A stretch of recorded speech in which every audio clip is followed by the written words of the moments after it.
Good morning. Welcome to AI Daily. We had a huge show for you yesterday, and we are continuing today with three amazing, impactful stories that are actually really useful. So, our first one today is maintaining localized image variation. So, if you've used text to image models, you understand, hey, we're going to generate, a coffee table with a mug, right? But then you want to edit that coffee table, and it's very difficult to. So, form similar to kind of segment anything and picking out objects from within an image to be able to edit.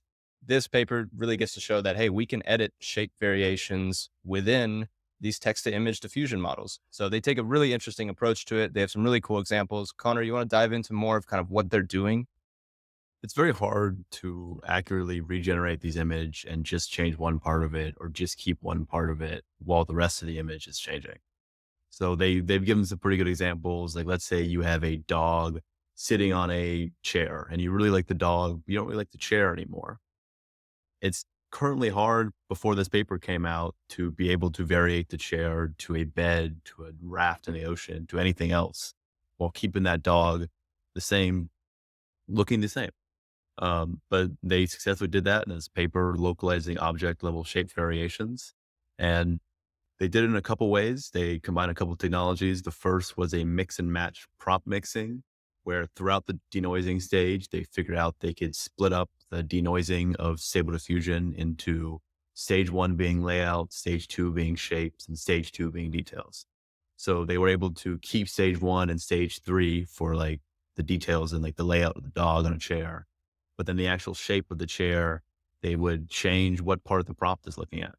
And once again, they did something similar with the self attention, where they can preserve the object in the image with the self attention of just that object and inject the self attention of just that object and let the rest of the image generate with a new self attention, which lets them do these kinds of really beautiful variations. It's a very interesting, very well done paper that was architected very well. Farb, you mess with text to image models a lot. How useful is this? Like how would you use this a lot? Do you think if someone embedded this in their actual tool, is this useful?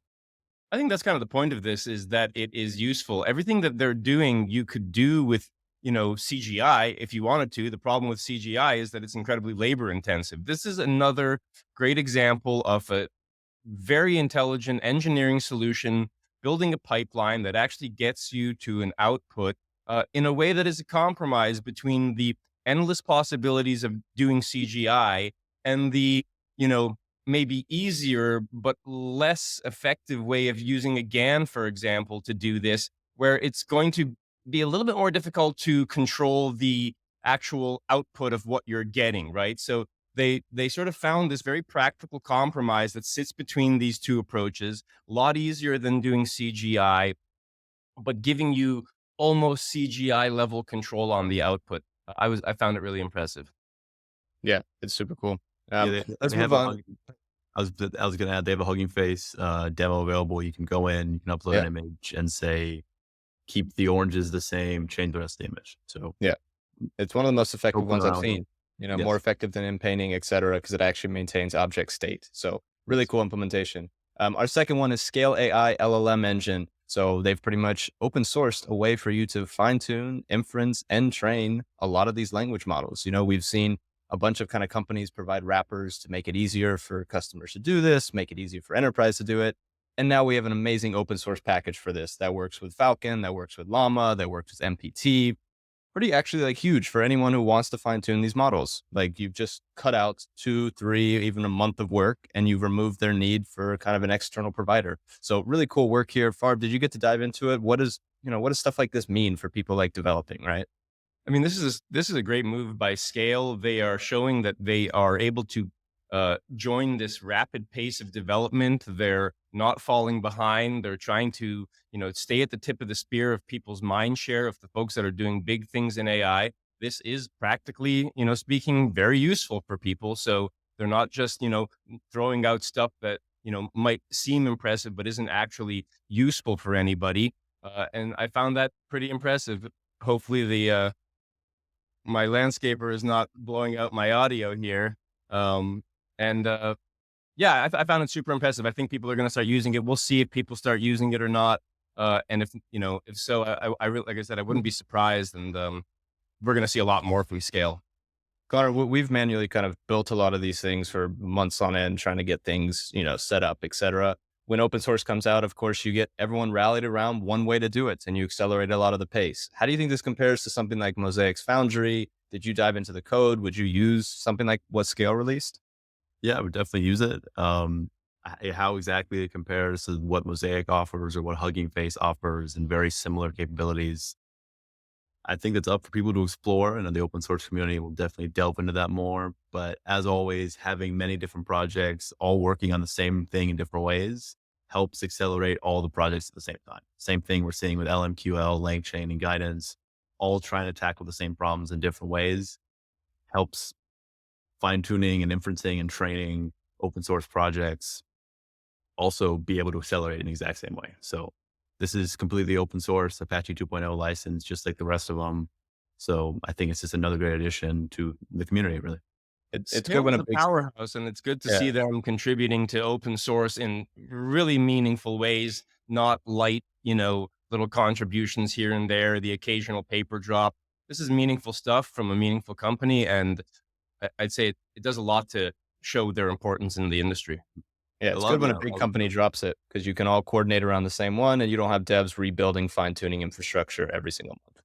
yeah, the problem is a lot of those other smaller projects that aren't the main ones, they'll release something kind of cool and kind of useful, but they don't really work at scale. Scale literally has produced a very capable project that you can easily host yourself with Kubernetes, etc.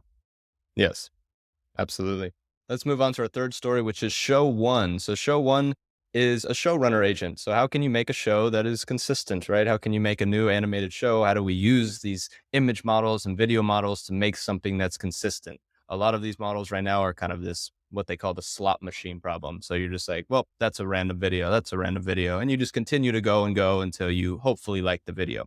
So the engineering work around this of saying, hey, there's a lot of people who've put work into prompt engineering to generate something of a story that makes sense. There's a lot of people that have put work into making a consistent frame set. And they've had a cool engineering solution, it seems, to piecing it all together. Connor, was there any like main innovation you saw out of this, or just a really nice clean structure of kind of what video making could look like?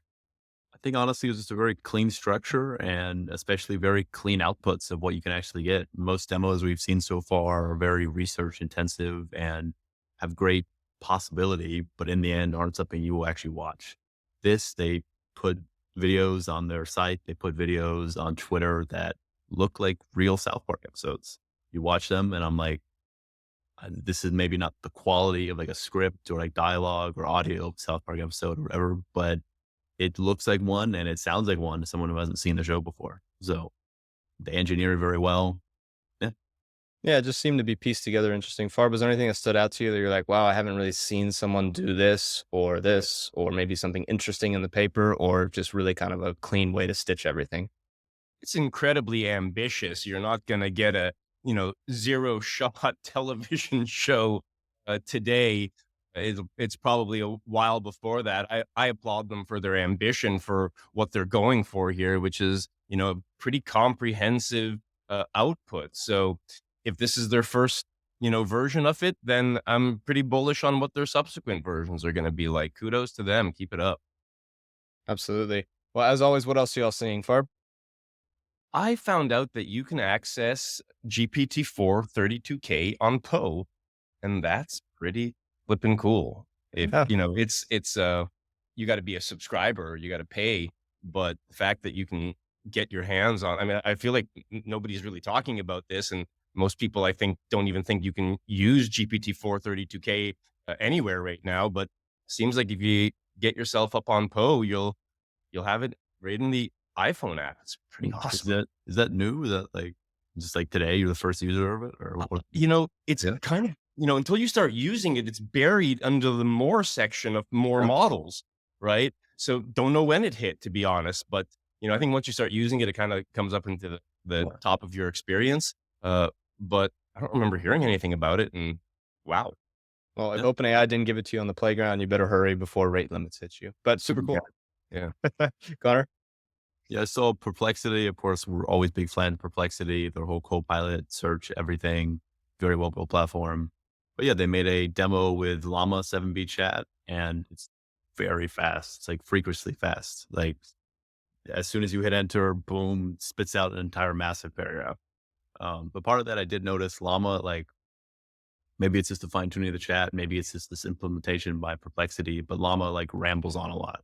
And you, even if you tell it to talk less, it'll continue doing that. So it's interesting. Super cool. Yeah, I saw a really cool tweet from Justin Alvey. He jailbroke a Google Home Mini and pretty much was able to connect it to the cloud, put their own LLM, put a new voice on it, and it kind of paints you the picture of you have these big companies shipping Siri, you have these big companies shipping Google Assistant. They're all so monotone. They're all the same.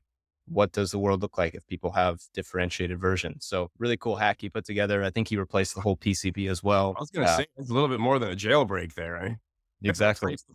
PCB. Yeah, he put some real work into it and got a well-deserved viral tweet out of it. So Yeah. super cool to him. We'll link it below. Check it out. But as always, thank you guys for tuning into AI Daily, and we will see you again tomorrow.